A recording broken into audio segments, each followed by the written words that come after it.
सरपंच जी का घर है और इनके घर में इतनी बड़ी लापरवाही, तो आम जनता जो यहाँ पे मौजूद है उनके घर में क्या लापरवाही करते होंगे। ऐसा है कि हमारे घर में ये चीज़ें रिपीट हुई है। हाँ। जैसा मैं अपने आप को अगर मैं देखना चाहूँ, मेरे फादर का भी एक्सपायर 1998 में हुआ जी। सो उस टाइम मैं सेम एज का था।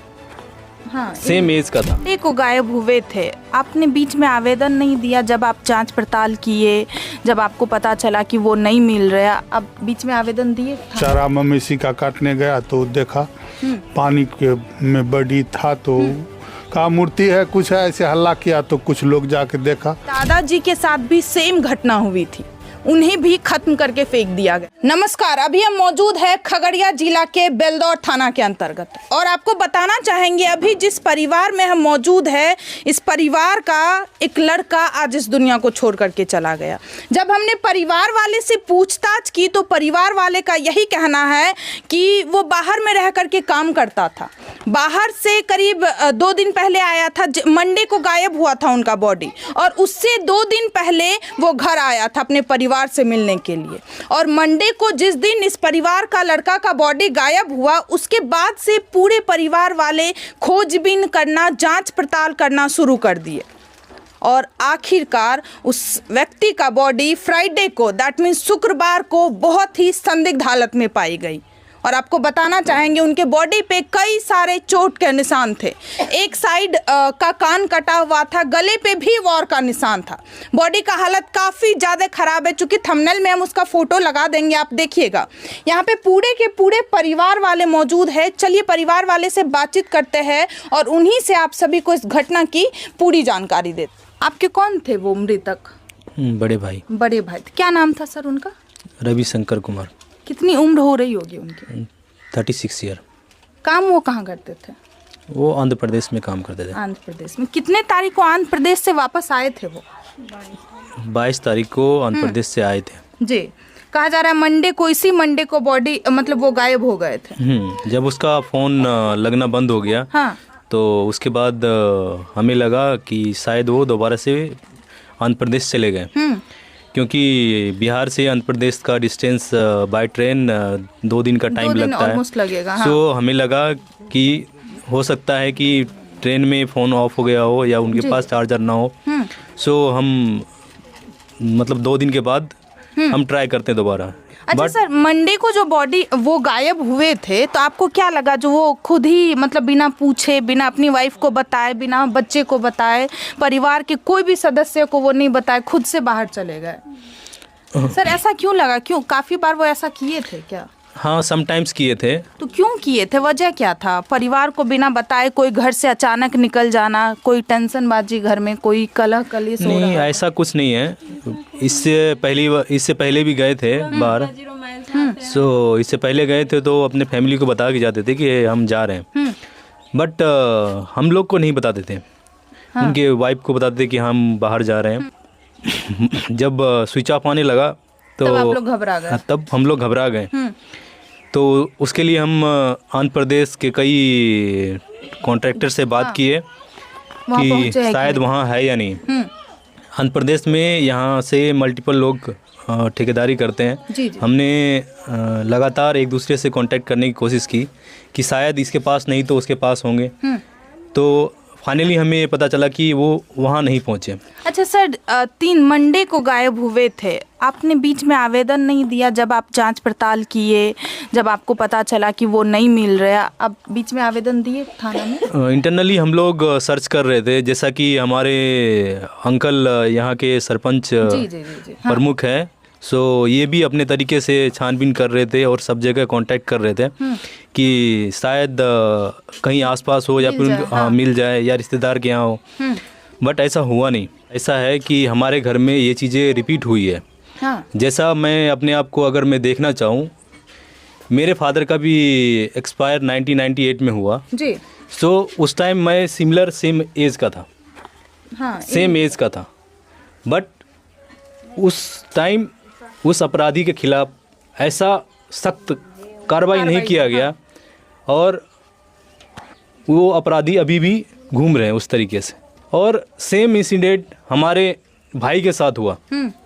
अब ये सोचिए कि एक फैमिली में उनके पिता को भी और उनका बेटा को भी इसी तरह एक ही तरीके से मारा गया। सो हम क्या सरकार से अनुरोध करते हैं कि इस चीज़ को सही तरीके से लें जी। और अपराधी को जल्द से जल्द पकड़ें, और जो उनके बच्चे हैं, छोटे छोटे बच्चे हैं, उनको ऐसा राहत दिया जाए कि उनकी ये शिक्षा भी अच्छे से जिंदगी व्यतीत कर सके। Yes. हाँ। सरपंच जी मौजूद है। जो मृतक है इनके भतीजा थे वो, और इनके भतीजा को बहुत ही बेरहम तरीके से खत्म कर दिया गया है। क्या चाहते हैं सर, क्या लग रहा है सर आपको? हम लोग को उचित न्याय चाहिए। इससे पूर्व भी घटना हो चुका है उसी कैंप के आसपास एक और लड़का का, लेकिन ये बड़ी पानी में था। हम लोग को कुछ ऐसा कहा जा रहा है जहाँ पे बॉडी मिला था उससे 50-100 मीटर की दूरी पे पुलिस का कैंप भी है। हाँ। और चौक भी है 0 माइल। हाँ। और उसी जगह हम लोग को 3 दिन के बाद मैंने रविवार को शाम तक वो लड़का 0 माइल में ही था चौक वॉक पे। हाँ। तो उस रविवार तो खत्म हो गया, सोमवार से लगा कि नहीं आया तो आएगा। लेकिन अचानक कल कोई आदमी चारा मवेशी का काटने गया तो देखा पानी के में बड़ी था, तो कहा मूर्ति है कुछ है, ऐसे हल्ला किया तो कुछ लोग जाके देखा। फिर मेरा परिवार हम लोग जाके देखे तो मेरा ही बड़ी कपड़ा से मुंह का फेस पूरा बिगड़ा हुआ था, और बहुत ऐसा था कि मैंने हम लोग को पहचान हुआ कि मेरा ही भतीजा है। ये कोई छीना झपटी का मामला तो नहीं हो सकता है, क्योंकि फोन वोन सब कुछ वहीं पर हाँ, फोन तो था, फोन चप्पल सब था।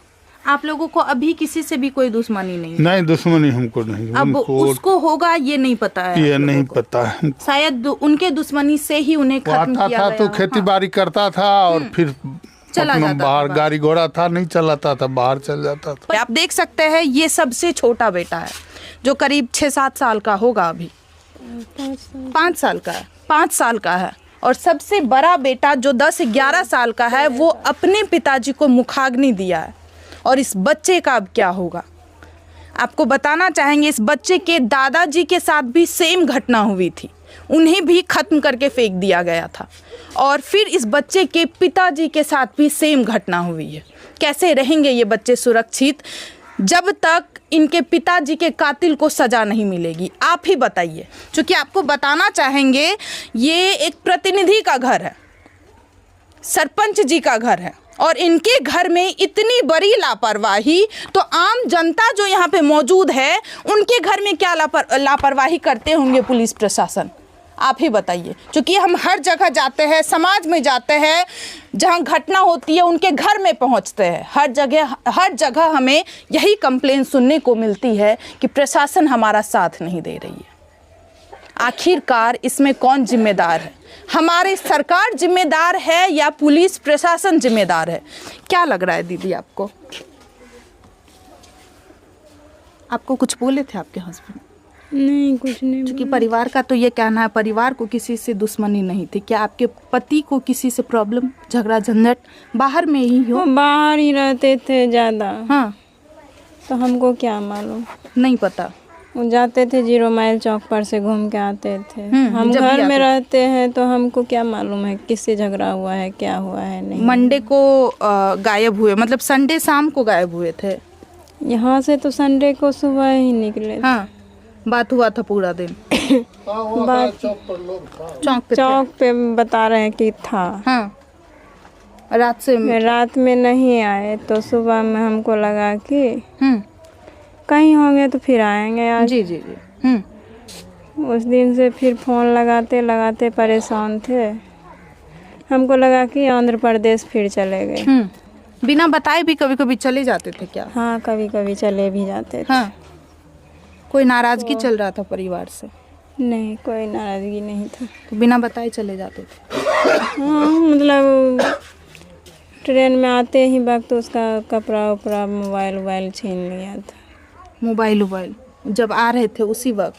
हाँ, मेरा ही मोबाइल लेके गए थे। आपका मोबाइल? अभी जो चौक वक्त पे गए थे तो आपका मोबाइल लेके गए थे, और फिर फ़ोन करना शुरू किए तो फ़ोन नहीं लगा। दूसरे मोबाइल से लगा रहे थे, फ़ोन नहीं लगा। कहा जा रहा है गला पे कटा हुआ निशान था, सही बात है? हाँ। कोई वजह आपको नहीं दिख रहा है जो किस वजह से खत्म किया गया है? क्या चाह रहे हैं अभी प्रशासन से? क्या चाहेंगे, हमको तो अपने दुख हो गया, 2 बाल बच्चा को कौन संभालेगा।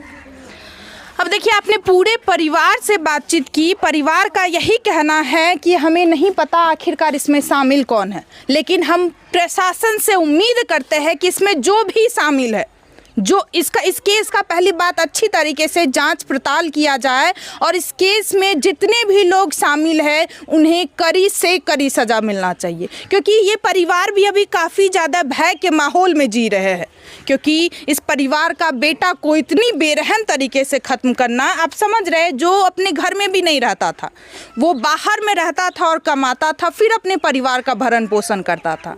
अब इस परिवार को देखने वाला कोई भी नहीं है। इस माँ के मन में ये भी शक है कि हमारे बच्चे को हम कैसे बाहर निकलने देंगे, क्या जाने हमारे बच्चे के ऊपर और भी हमारे परिवार के सदस्य के ऊपर हमला हो सकता है। आप सभी को क्या लगता है? आगे आप सभी के ऊपर छोड़ते हैं, उम्मीद करते हैं प्रशासन से कि इस परिवार को, इस मासूम से बच्चे को न्याय जरूर दिलवाएंगे। आप सभी को क्या लगता है? प्लीज़ आप लोग भी अपना राय जरूर दें। मिलते हैं दूसरे वीडियो में। जय हिंद, जय भारत।